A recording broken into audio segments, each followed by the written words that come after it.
The Overseas Personnel Records Administration of the first AIF began in Egypt, with the establishment of the intermediate base in Cairo in January 1915.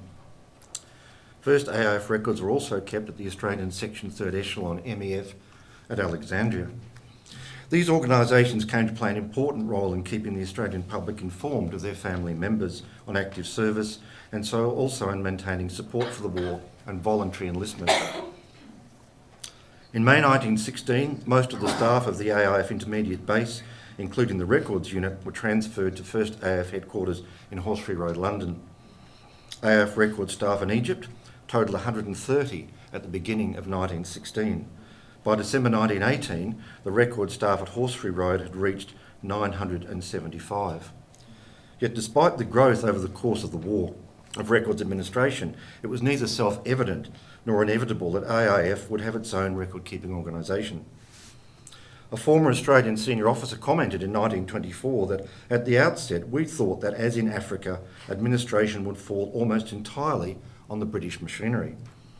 Defence Minister Pearce was advised in 1914 that an AIF administrative and logistics structure in Egypt was not necessary, as responsibility for maintenance and supply of the AIF rested entirely with the War Office.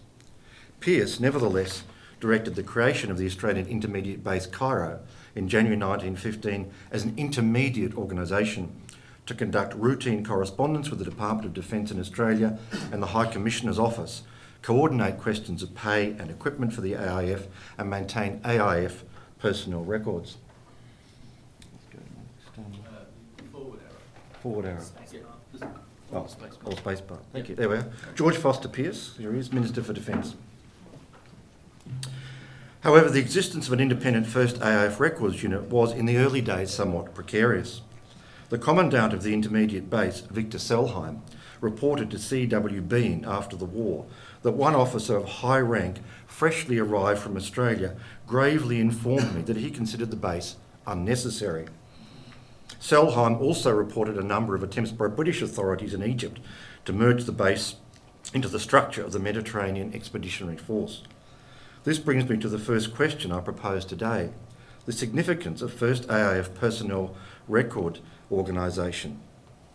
During late 1915, serious problems developed with postal services, administration of Australian hospitals in Egypt, and notification to relatives of casualties among first AIF troops overseas.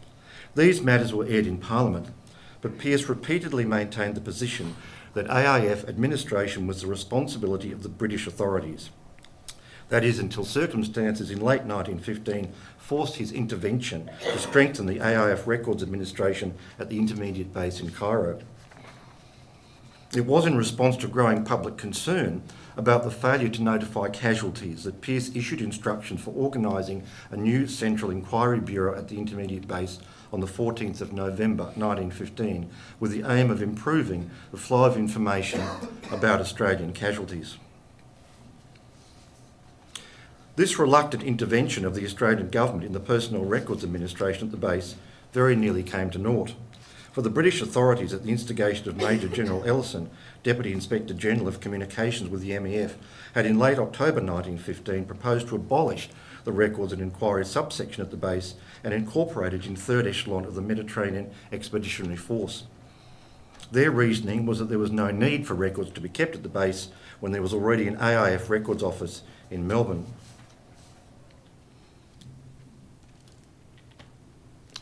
People lining up for recruitment. I think that's in Sydney. That's an example of enlistment figures during the war, and you can see that there's a big rise in 1915, then it drops again at the end of 1915. Colonel Victor Sellheim. Victor Sellheim mounted a vigorous defence of the intermediate base, referring to the peculiar and abnormal set of circumstances surrounding the employment of the Australian Imperial Force in the Empire's cause. In his defence of the records unit written to the British authorities in November 1915, Sellheim explained the peculiar circumstances of the first AIF. The administrative arrangements for British troops abroad did not exist for the AIF, and British administration could not always be utilised for the needs of the AIF. Documenting movements of AIF casualties was done as required by the Commonwealth Government and not under British regulations.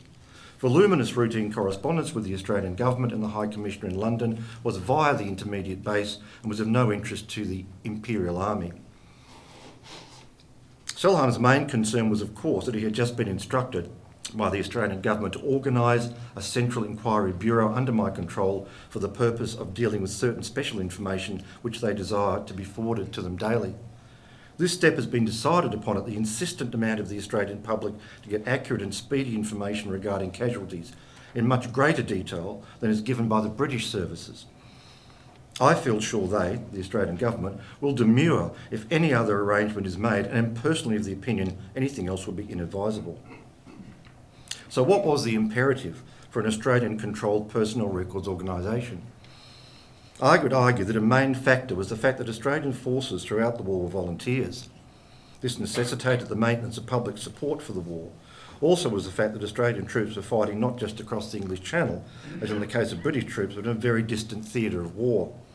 These factors combined to make information about casualties and communication with the troops not just a matter of administration, but a matter of political importance. What needs to be looked at further is the wider significance of the AIF having its own records organisation.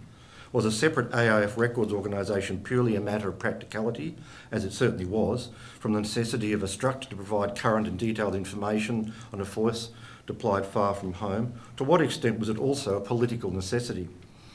Did it contribute to or derive from a growing sense of Australian nationalism and identity separate from the Empire? The second topic I wish to look at is the connection of this structure with Imperial War administration. This is the staff of base records on an excursion, and that's Victor Sellheim there on the donkey on the right. Donkey's looking a little strained. I hope he's got a rest after that. I have mentioned that Victor Sellheim had to fight off a British attempt to absorb the AIF record-keeping unit in late 1915.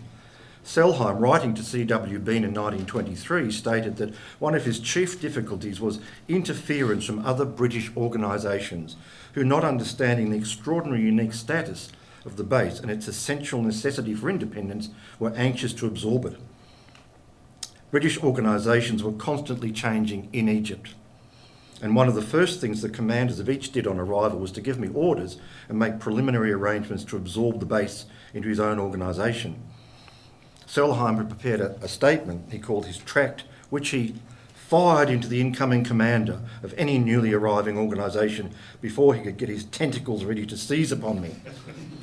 Sellheim lists 6 senior British officers to whom he was obliged to fire off his tract. In his defence of the base, Sellheim argued that the intermediate base was very much in the nature of an Australian agency, and described himself as having a dual capacity of the representative of the Australian Government in Egypt, responsible for the protection of its interests, and at the same time subordinate to a chief abroad. The personnel records section was only one function of the intermediate base in Egypt, and later of AIF headquarters in London, but a high profile and important one, and its history is closely tied to that of the relationship of the first AIF administration to British administration. This is an aspect that needs further research. This is Sellheim with his people newly arrived in London. You'll notice he didn't bring his donkey with him, probably not allowed to by British authorities. My third and final topic is the legacy of first AIF record keeping. Personnel administration on this scale was unprecedented in Australia. The administration that emerged in 1918 is not to be underestimated. Sellheim explained to Bean that one of his chief difficulties as commandant of the intermediate base was the obvious defects of improvising on the spot an organisation unprovided for and unforeseen in peace. To meet a set of circumstances never contemplated and with no previous experience to guide. This difficulty was initial but continued to operate for a considerable time and indeed to some degree to the very end. Major Lean, the officer in charge of base records in Melbourne, remarked in 1922 of the situation in 1914, there was no set system in force and everything had to be improvised when the different contingencies arose. Practically nothing was known of the operations of a records office. Consequently, we had to grope in the dark and learn by experience as we went along from day to day, profiting by our mistakes.